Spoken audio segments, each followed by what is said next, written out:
பிஸ்மில்லாஹ் ரஹ்மான் ரஹீம் அல்ஹம்துலில்லாஹி ரபில் ஆலமீன். ஒரு முறை ஹஜரத் அபூபக்கர் சித்திக் ரலியல்லாஹு தஆலா அவர்களை ஒரு மனிதர் திட்டிக் கொண்டே இருந்தார்.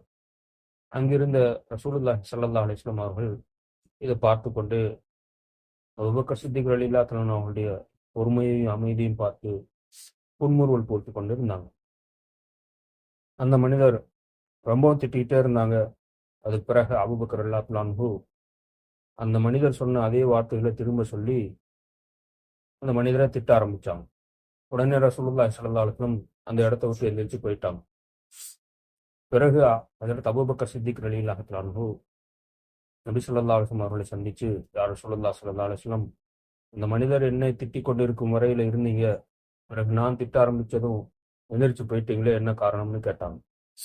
ரசூலுல்லாஹி ஸல்லல்லாஹு அலைஹி வஸல்லம் சொன்னாங்க, அந்த மனிதர் உங்களை திட்டிக் கொண்டிருக்கும் போது ஒரு மலக்கானவர் வானவர் அந்த மனிதருக்கு பதில் கூறிக்கொண்டே இருந்தாங்க.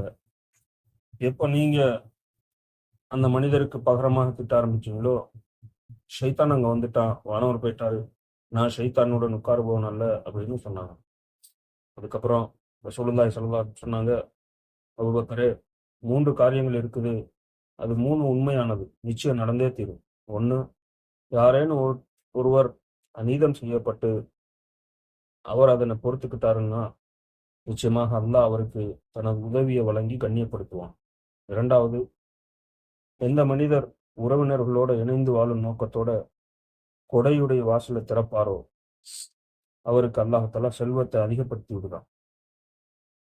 மூணாவது, எவர் செல்வம் பெருக வேண்டும்ங்கிறதுக்காக வேண்டி யாசகத்துடைய வாசலை திறப்பாரோ அவர் மீது அல்லாஹ் வறுமையுடைய வாசலை திறந்து விடுறான் அப்படின்னு சொன்னாங்க.